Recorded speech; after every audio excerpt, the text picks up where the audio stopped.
truly don't believe any man actually wants to get married. He wants his woman to be loyal. He wants his woman as a wife. He doesn't want to be a husband. He just wants to do it so she's less likely to cheat. It's a degree of insecurity. Well, if I marry her, she'll know I really love her, and maybe then she won't leave.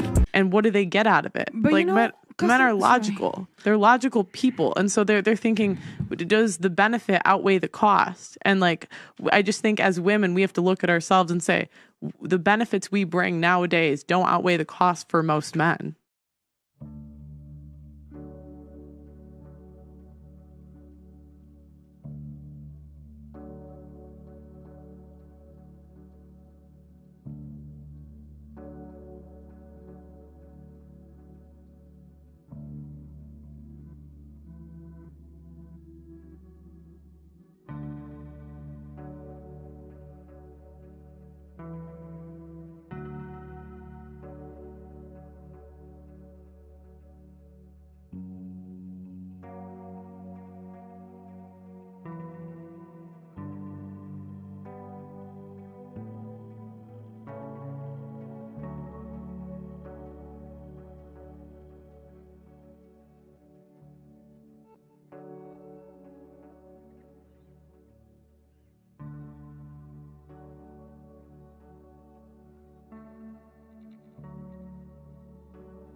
I was going through a Reddit post about why men view marriage negatively. Lo and behold, the comments I saw made me fear marriage and women altogether. Men shared their experiences about how marriage ruined their life and family. In today's video, I'm going to discuss the dark side of marriage. For today's video, I'm going to be emphasizing on Slightly Evil Man's comment. From what you can see, he watched his dad get absolutely railroaded in his divorce. She sold all his shit, the house, the dog, most of his clothes, and even lied about him hitting her, so he got arrested and lost his job as a result. She also got his grandma arrested after she came to her apartment in the middle of the night to taunt her after she got his dad locked up. She ruined his good name and made them lose years of time they could have spent with him because he had to move to a more neutral state just to find a good job. I hope Slightly Evil Man's dad is okay. No man should be allowed to go through that pain. Marriage in this modern world has turned into a get-rich-quick scheme for these women. As Slightly Evil Man wrote, people barely take commitment seriously anymore to the point where it's not worth the risk. Too many people get married for the title and don't want to do the work. If you ever want to get married, I think the passport bro way is the way to go. These US women will ruin you. They'll make you depressed, they'll lie against you, and they'll take your money. They'll ruin you to the extent that you'll consider self-deletion. Back in those days, divorce wasn't even a thing. It was for better for worse, till death do us part. Now, even though we still take this oath, the oath has lost its value. Once your life gets bumpy, your wife will leave you in a heartbeat. You might see that I'm only talking about divorce. Divorce is the dark side of marriage. Like a wise man once said, you don't know your wife, you'll see the real woman in the divorce court. Your wife can go ahead to sleep with Chad in your matrimonial bedroom, moaning and cussing while Chad is piping her from the back. You catch her, she blames you for it, and you file for a divorce. But she still gets half of your money,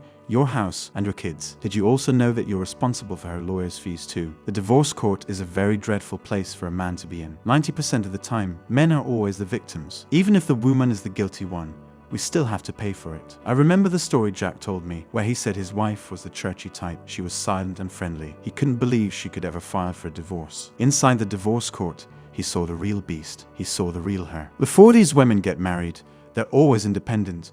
But when divorce comes into the picture, they switch up and become desperate to get the man's money. These women need to follow through with their convictions. For those that don't know how divorce works, if you, a millionaire, marry a hairdresser and she files for a divorce, you'll have to keep paying for her millionaire lifestyle because you made her that way. Marrying down doesn't help us because it can be used against us. Marrying up too is risky. You might not lose your money, but you'll lose your kids. It's crazy. There's no way to know a woman's true intentions. It's too risky to bring the government into your marriage because we all know the government is for women and against us. I don't like gambling half of my current and future wealth on you deciding to have sex with someone else in 15 years. Of course, there are still few good women in this modern world that you can get married to. But I want you to think about this for a minute. If 10 lionesses are playing in their den, would you still go into the den to play with them because 2 are not hungry? Digest that. If you understand this, then you should understand why I'm saying you should stay away from marriage. I have tons of videos that will help you embrace your masculinity. Check them out. Knock yourself out. Also, don't forget to smash the like and subscribe buttons to get more content like this from me every week. Till next time.